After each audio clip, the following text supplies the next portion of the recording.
Design and illustration. So I think that design can sometimes be a framework for illustration, whereas and I think they sort of go back and forth with each other in terms of how one goes from their initial idea to sort of the final representation of it. And in many ways, when one is designing something, it can sometimes help create the structure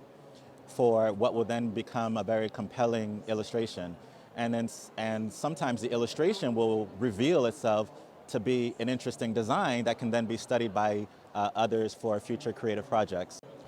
So one of the trends that we found when working with the jury was that many people are starting to incorporate more personal, social, political ideas into the stories that they're telling. In some ways, I guess the surface of it are very child-based illustrations, but there's this sort of subtext that really pushes some of the contemporary social issues that we're dealing with. And these issues are not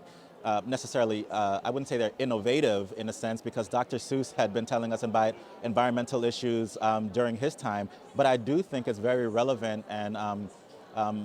very encouraging that younger artists, as well as older artists, are starting to push more of these more topical issues into the work that they're creating,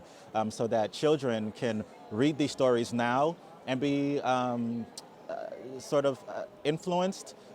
by some of the messages, and then can potentially read them later to their own kids should they have them, and also realize that at the time that these were the pressing issues that society was facing.